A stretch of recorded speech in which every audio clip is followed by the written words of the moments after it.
أعوذ بالله من الشيطان الرجيم.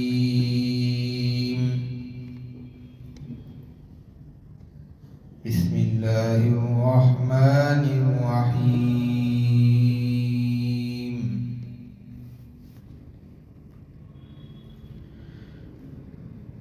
وإذ أخذنا ميثاق بني إسرائيل لا تعبدون إلا الله وبالوالدين إحسانا وذي القربى واليتامى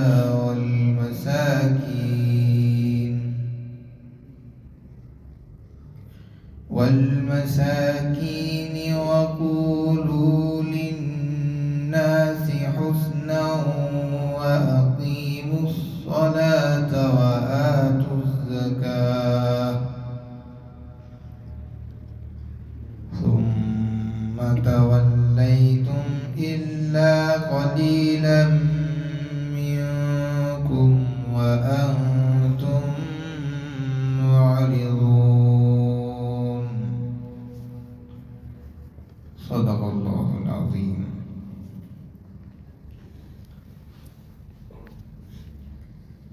اور جب ہم نے بنی اسرائیل سے وعدہ لیا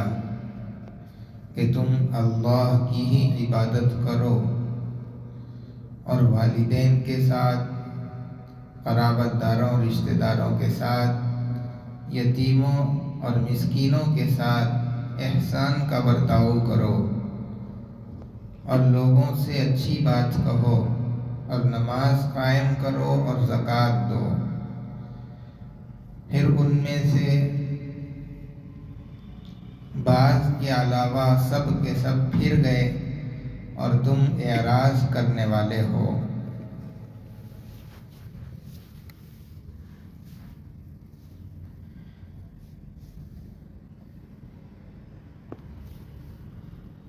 گزشتہ کئی رکوعوں سے اللہ تبارک و تعالیٰ نے بنی اسرائیل کا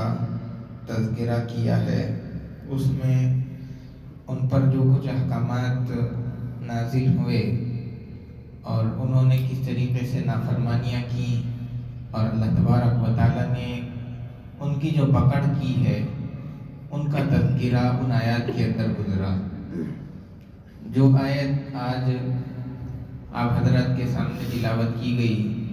اس میں بھی اللہ تبارک و تعالیٰ نے بنی اسرائیل کا ہی ذکر کیا ہے. ان پر جو احکام نازل ہوئے، اللہ تعالیٰ نے ان سے جو عہد اور پیمان وعدہ لیا تھا اس کا ذکر اس آیت کے اندر کیا گیا ہے، اور انہوں نے اس وعدے کی عہد شکنی کس طریقے سے کر دی اس کا ذکر اس آیت کے اندر اللہ تبارک و تعالیٰ نے کیا ہے. حضور پاک صلی اللہ علیہ وسلم کے زمانے میں مدینہ منورہ میں جو یہودی بنی اسرائیل رہتے تھے، ان بنی اسرائیلیوں کو اس آیت کے ذریعے سے شرمندہ کیا جا رہا ہے کہ جس طریقے پر تمہارے آبا و اجداد نے اللہ تبارک و تعالیٰ کے احکامات کی پابندی نہیں کی اور جو عہد و پیمان ان سے لیا گیا تھا اس کو پورا نہیں کیا، بلکہ انہوں نے عہد شکنی کر دی تھی اور حق بات کو ماننے سے انکار کر دیا تھا. جس طرح تمہارے آبا و اجداد کرتے رہے ہیں، تم بھی اسی طریقے پر اللہ کے رسول صلی اللہ علیہ وسلم کی بات کو نہیں مانتے، حالانکہ آپ کا لایا ہوا دین اور آپ کا پیش کیا ہوا مذہب یہ حق مذہب ہے، اس کے باوجود بھی وہ لوگ اس بات کو تسلیم نہیں کرتے. اسی لیے اس آیت کے ذریعے سے بنی اسرائیل کو جو مدینہ منورہ کے اندر موجود تھے ان کو شرمندہ کیا جا رہا ہے. بنی اسرائیل پر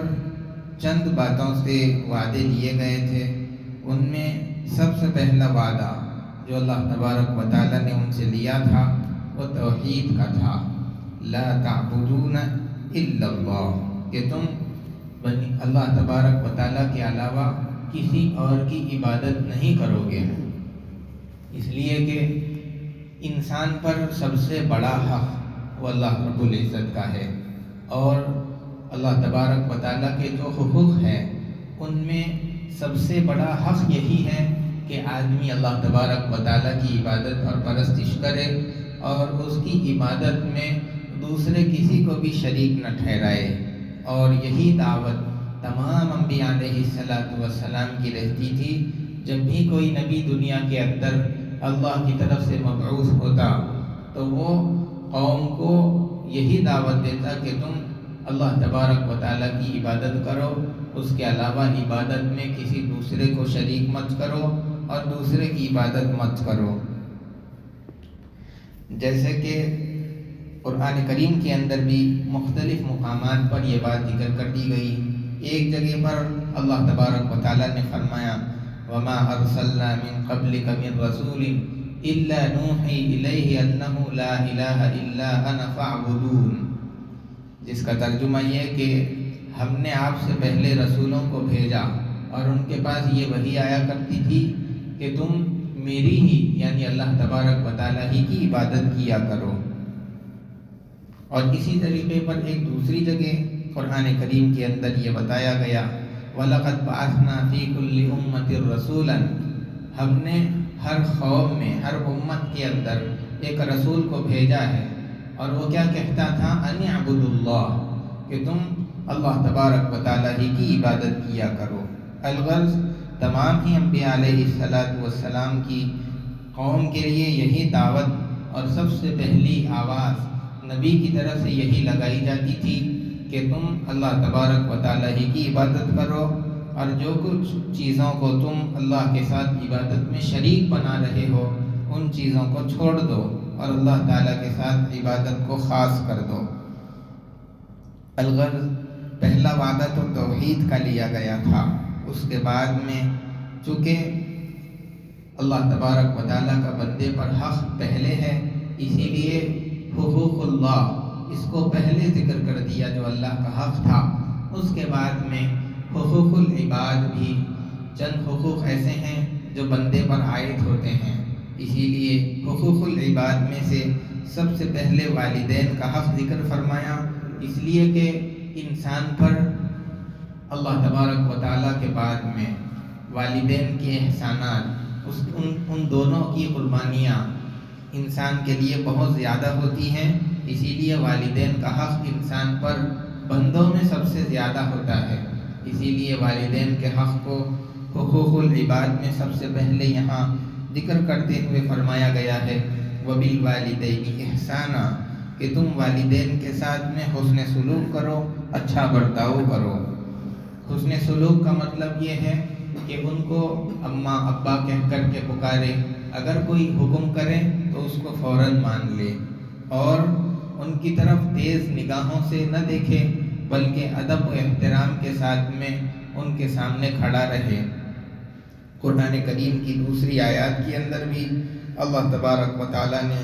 والدین کا مقام اور ان کے ساتھ حسن سلوک کرنے کی تعلیم فرمائی۔ چنانچہ ایک جگہ فرمایا انشکر لی ولوالدیک، کہ تم میری شکر گزاری کرو اور تمہارے والدین کی بھی۔ اور اسی طریقے سے ایک دوسری جگہ پر اللہ تعالیٰ نے فرمایا وَقَضَى رَبُّكَ أَلَّا تَعْبُدُوا إِلَّا إِيَّاهُ، اللہ تعالیٰ نے یہ فیصلہ کر دیا ہے کہ تم میری ہی عبادت کرو۔ وَبِالْوَالِدَيْنِ إِحْسَانًا،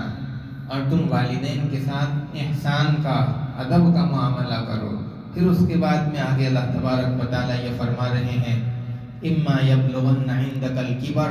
اگرچہ ان میں سے دو یا دونوں میں سے کوئی ایک بھی بڑھاپے کو اگر پہنچ جاتا ہے، تو چونکہ عموماً بڑھاپے کی بعض باتیں نوجوانوں کو کڑوی اور گرا محسوس ہوتی ہیں، لیکن ان کی ان باتوں کے باوجود بھی ان کے ساتھ بے ادبی والا معاملہ نہیں کرنا چاہیے، بلکہ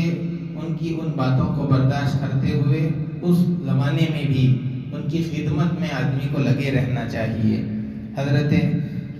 عبداللہ ابن مسعود رضی اللہ تعالیٰ عنہ، انہوں نے اللہ کے رسول صلی اللہ علیہ وسلم سے ایک مرتبہ یہ پوچھا کہ سب سے افضل عمل کون سا ہے؟ حضور پاک صلی اللہ علیہ وسلم نے فرمایا کہ نماز کو اس کے وقت پر ادا کرنا۔ انہوں نے حضور پاک صلی اللہ علیہ وسلم سے پھر پوچھا کہ اس کے بعد کون سا افضل عمل ہے؟ تو آپ صلی اللہ علیہ وسلم نے فرمایا کہ والدین کے ساتھ حسن سلوک کرنا۔ پھر انہوں نے پھر سے پوچھا کہ اس کے بعد کون سا افضل عمل ہے؟ حضور پاک صلی اللہ علیہ وسلم نے فرمایا کہ اللہ کے راستے میں جہاد کرنا۔ گویا کہ حضور پاک صلی اللہ علیہ وسلم نے ماں باپ کے ساتھ حسن سلوک کرنے کو، ان کی خدمت کرنے کو جہاد سے بھی زیادہ افضل عمل بتایا ہے۔ اسی لیے آدمی کو اس کے اندر لگے رہنا چاہیے۔ اسی طریقے پر ایک صحابی رضی اللہ تعالیٰ عنہ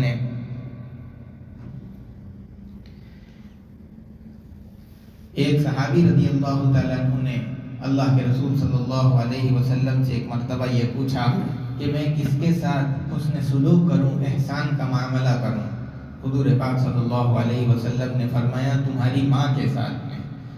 انہوں نے پوچھا پھر کس کے ساتھ میں؟ حضور پاک صلی اللہ علیہ وسلم نے اپنی وہی بات دہرائی اور کہا تمہاری ماں کے ساتھ۔ پھر جب تیسری مرتبہ اس صحابی نے پوچھا کہ اس کے بعد کس کے ساتھ کروں؟ تو حضور پاک صلی اللہ علیہ وسلم نے فرمایا کہ تمہارے باپ کے ساتھ میں۔ گویا اور ایک دوسری روایت کے اندر یہ بات ملتی ہے کہ حضور پاک صلی اللہ علیہ وسلم نے ماں کو 3 مرتبہ ذکر کیا، پھر اس کے بعد چوتھی مرتبہ میں باپ کو ذکر کیا ہے۔ گویا کہ اللہ کے رسول صلی اللہ علیہ وسلم اس حدیث مبارک کے اندر ماں کے مقام کو بتا رہے ہیں کہ آدمی کو اپنی ماں کے ساتھ میں کتنا زیادہ احسان مند اور سلوک کرتے رہنا چاہیے۔ لیکن ماں باپ جو حکم دیتے ہیں کیا ہر حکم کو مان لینا چاہیے؟ اس سلسلے میں حضرت شاہ عبدالعزیز صاحب محدث دہلوی رحمۃ اللہ علیہ نے ایک ضابطہ یہ بتا دیا کہ اگر ماں باپ کوئی ایسا حکم دیتے ہیں جو فرائض اور واجب سے ٹکراتا ہے، جیسے کہ وہ فرض کے چھوڑنے کا حکم دیتے ہیں یا واجب کے چھوڑنے کا حکم دیتے ہیں، جیسے کہ مثال کے طور پر وہ کہتے ہیں کہ تو نماز نہ پڑھ یا روزہ نہ رکھ، یا اسی طرح کسی واجب کے چھوڑنے کا حکم دے دیتے ہیں، جیسے کہ عورت کے لیے، لڑکی کے لیے پردہ کرنا ضروری ہے۔ اسی طریقے پر نوجوانوں کے لیے بھی کوئی ایسا حکم جو فرض و واجب کے درجے میں ہو، اگر ان چیزوں کے چھوڑنے کا والدین حکم دیتے ہیں تو پھر اس چیز کے اندر والدین کی اطاعت اور فرما برداری نہیں، اس لیے کہ اللہ کے رسول صلی اللہ علیہ وسلم نے فرمایا لا طاعت لمخلوق فی معصیت الخالق، اللہ تبارک و تعالیٰ کی نافرمانی میں مخلوق کی اطاعت نہیں کی جائے گی۔ اسی لیے فرض اور واجب اسلام کے جو احکامات ہیں یہ اللہ تبارک و تعالیٰ کے حق ہے، اور اللہ کے حق کے مقابلے میں اگر والدین کوئی چیز، کوئی حکم آپ کو دیتے ہیں تو پھر اللہ تبارک و تعالیٰ کا حکم پورا کیا جائے گا، اس سلسلے میں والدین کی بات نہیں مانی جائے گی۔ قرآن کریم کے اندر بھی یہ بات ذکر کی گئی وَإِن جَاهَدَاكَ عَلَىٰ أَن تُشْرِكَ بِهِ، کہ اگر وہ تجھ کو شرک کرنے پر، ماں باپ اگر تجھ کو شرک کرنے پر زبردستی کرتے ہیں جس کا تجھے علم نہیں ہے، تو اس میں آیت کے اندر یہی ذکر کیا گیا ہے کہ پھر اس سلسلے میں شرک کے بعد معاملے میں والدین کی بات کو نہیں ماننا ہے۔ اگر کوئی سنت موقدہ عمل ہے اور والدین کہتے ہیں کہ تو اس کام کو مت کر، جیسے کہ مثال کے طور پر جماعت کے ساتھ نماز پڑھنا، یہ سنت موقدہ عمل ہے، اگر والدین کہتے ہیں کہ جماعت کے ساتھ نماز مت پڑھ، ایک آدھ بار اگر کہتے ہیں تو پھر اس وقت میں ان کی بات کو ماننا ضروری ہوگا۔ جماعت میں شریک ہونے کے بجائے والدین کی بات کو مان کر ان کی خدمت میں لگے رہنا ضروری ہوگا۔ ہاں لیکن اگر وہ اس کی عادت بنا لیتے ہیں اور ہمیشہ تجھے جماعت میں شریک ہونے سے اور نماز جماعت کے ساتھ پڑھنے سے روکنے کی عادت ڈال دیتے ہیں، تو پھر اس صورت کے اندر سنت موقدہ کو پورا کیا جائے گا، والدین کی بات نہیں مانی جائے گی۔ ہاں ایک آدھ مرتبہ کہتے ہیں تو پھر والدین کی بات کو ماننا ضروری ہے۔ اور اگر کوئی مستحب عمل ہے جیسے کہ نفل نمازیں پڑھنا، نفل روزے رکھنا،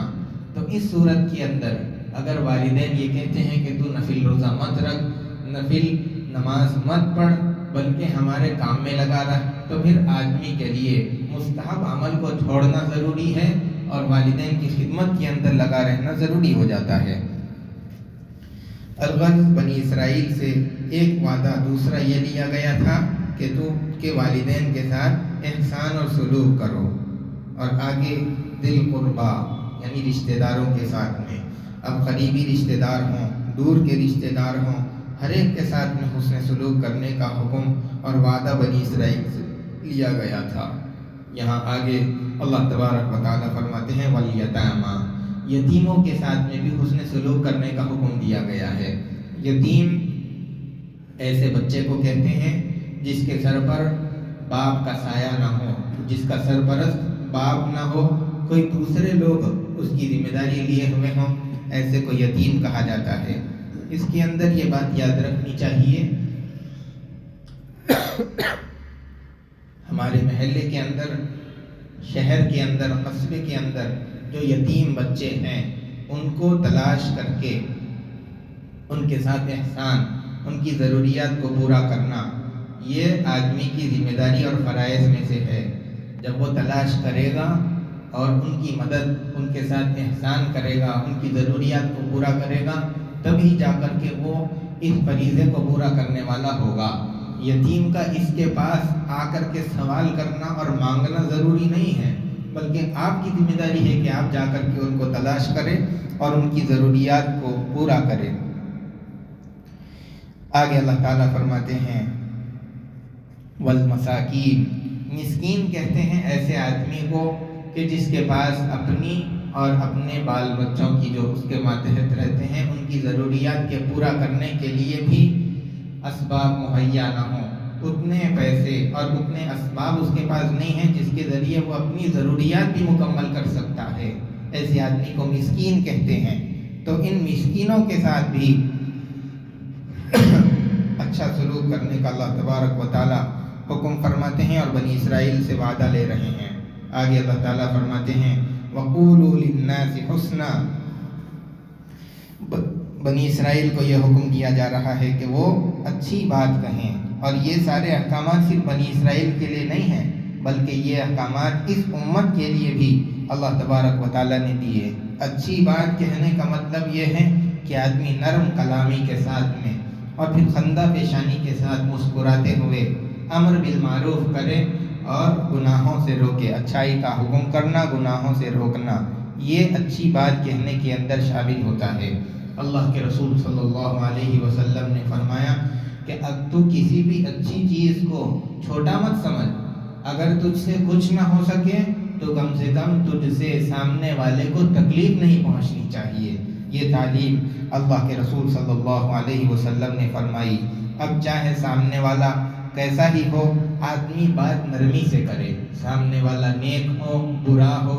فاسق ہو، کیسا بھی آدمی ہو، اس کے ساتھ میں آپ کا بات کرنے کا لہجہ نرم ہونا چاہیے۔ اس لیے کہ جب حضرت موسیٰ علیہ السلام کو اور حضرت ہارون علیہ السلام کو اللہ تبارک و تعالیٰ نے فرعون کے دربار میں دعوت دینے کے لیے بھیجا تھا، تو اس وقت میں اللہ تعالیٰ نے موسیٰ علیہ السلام سے اور حضرت ہارون علیہ السلام دونوں کو یہ حکم فرمایا تھا قولا لہ قولا لینا، کہ تم جب اس کے پاس جاؤ تو نرمی سے بات کرنا۔ اب بتائیے، ہم میں سے جو آدمی بات کرتا ہے وہ موسیٰ علیہ السلام سے افضل نہیں، اور آپ کے سامنے جو آدمی ہے اگرچہ کہ برا ہوگا لیکن وہ فرعون سے زیادہ برا نہیں ہو سکتا۔ تو جب بات کرنے والا موسیٰ نہیں اور بات سننے والا فرعون نہیں، تو پھر جب ان کو نرمی کا حکم دیا جا رہا ہے تو آپ کے اندر تو بدرجے والا نرمی پیدا ہونی چاہیے۔ اس بات کا خاص خیال ہم کو رکھنا چاہیے۔ یہاں پر اللہ تبارک و تعالیٰ نے اتنے سارے وعدے لینے کے بعد میں آگے دو عبادتوں کا ذکر فرمایا، وَأَقِيمُوا الصَّلَاةَ وَآتُوا الزَّكَاةَ۔ پہلے اللہ تبارک و تعالیٰ نے توحید کو بیان کر دیا، اس کے بعد میں حقوق العباد میں سے والدین کے ساتھ، رشتہ داروں، یتیموں اور مسکینوں کے ساتھ میں حسن سلوک کرنے کا، اس کے بعد پھر آخر میں آ کر کے لوگوں کو اچھی بات کہنے کا حکم فرمایا، اور اس کے بعد میں جو اہم عبادتیں تھیں ان چیزوں کو اللہ تبارک و تعالیٰ نے اس آیت کے اندر ذکر فرمایا ہے، جس میں سے ایک نماز ہے اور دوسری زکوٰۃ ہے۔ لیکن اس میں یہ بات یاد رکھنی چاہیے کہ یہ جو احکامات یہاں پر ذکر کیے گئے ہیں، نماز بنی اسرائیل کے لیے صرف 2 نمازیں تھیں، امت محمدیہ کے لیے 5 نمازیں ہیں۔ ان کے لیے نماز کے حکم کے اندر تو نرمی تھی، لیکن جو دوسرا حکم یہاں پر ذکر کیا گیا ہے زکوٰۃ کا، اس کے اندر بہت زیادہ سختی ان کے لیے تھی۔ امت محمدیہ کے لیے جتنا مال ہے اس میں سے 40واں حصہ، یعنی جتنا مال ہے اس کو 40 حصے کریں گے، پھر اس کے بعد اس 40 میں سے 1 حصہ نکال کر کے اللہ کے نام پر دے دیا جائے گا۔ یہ حکم مسلمانوں کے لیے ہے، لیکن بنی اسرائیل جو تھے ان کے لیے 4تھا حصہ دینا تھا، یعنی جو جتنا مال ہوگا اس کے 4 حصے کر کے 1 حصہ اللہ کے راستے میں ان کو زکوٰۃ کے طور پر دینے کا حکم اللہ تبارک و تعالیٰ نے فرمایا تھا۔ جیسے کہ اگر مسلمانوں میں سے کسی کے پاس میں 100 روپیے ہوتے ہیں تو اس کو صرف 2.5 روپیے زکوٰۃ کے طور پر اپنے مال میں سے نکالنے ہوں گے، لیکن اگر کوئی بنی اسرائیل کے پاس میں 100 روپیے رہیں گے تو اس کو اپنے پورے مال میں سے 25 روپیے نکال کر کے زکوٰۃ کے طور پر دینا ہوگا۔ الغرض یہ احکامات کا فرق تھا، لیکن یہ بات بھی یاد رکھ لینی چاہیے کہ اس آیت کے اندر جو کچھ احکامات دیے گئے ہیں یہ اسلام میں اور سابقہ شریعتوں کے اندر یہ سب ایک جیسے ہی تھے۔ جس طرح ان کے لیے نماز اور زکوٰۃ، ویسے ہی ہمارے لیے بھی نماز اور زکوٰۃ ہے، سابقہ شریعتوں کے اندر اور مسلمانوں کے لیے اسلام میں مشترک ہے۔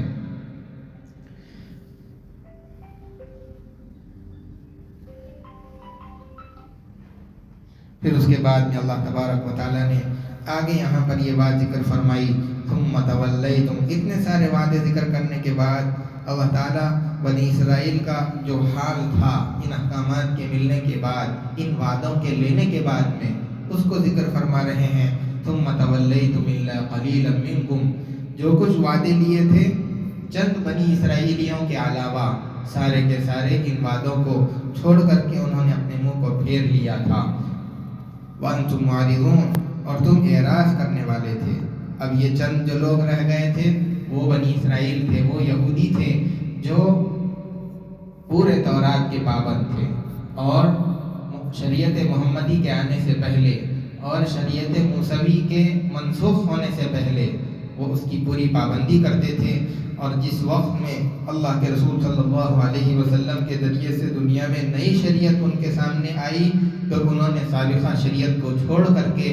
محمد صلی اللہ علیہ وسلم کے لائے ہوئے دین کو اپنا لیا تھا اور سچے مسلمان بن گئے تھے۔ یہ وہ چند لوگ ہیں جن کا ذکر اس آیت کے اندر کرتے ہوئے اللہ تعالیٰ فرما رہے ہیں کہ چند لوگوں کے علاوہ سب کے سب نے منہ پھیر لیا تھا۔ جیسے کہ حضرت عبداللہ ابن سلام رضی اللہ تعالیٰ عنہ جو یہودیوں کے بہت بڑے عالم تھے، لیکن جب شریعت اور محمد صلی اللہ علیہ وسلم کا دین ان کے سامنے آیا، حضور پاک صلی اللہ علیہ وسلم کی علامتیں تورات میں جو پڑھی تھیں اس کے مطابق حضور کو جب انہوں نے پایا تو سچے دل سے حضور پر ایمان لے آئے۔ اسی طریقے سے اور دوسرے یہودی جو حضور پاک صلی اللہ علیہ وسلم پر ایمان لے آئے وہ سب کے سب الا قلیلا کے اندر شامل ہو جاتے ہیں۔ اس کے علاوہ بھی اللہ تبارک و تعالیٰ نے بنی اسرائیل سے اور چند وعدے لیے جو آگے کی آیت کے اندر اللہ تعالیٰ نے اس کو ذکر کیا ہے، انشاءاللہ وہ آئندہ درس کے اندر بیان کیا جائے گا۔ اللہ تبارک و تعالیٰ ہم تمام کو اسلام کے سارے احکامات پر عمل کرنے کی توفیق عطا فرمائے، قرآن کی روشنی کے اندر زندگی گزارنے کی اللہ ہم سب کو توفیق بخشے۔ انشاءاللہ آئندہ درس 14 جنوری کو ہوگا۔ سبحان ربک رب العزت عما یصفون وسلام علی المرسلین والحمد للہ رب العالمین۔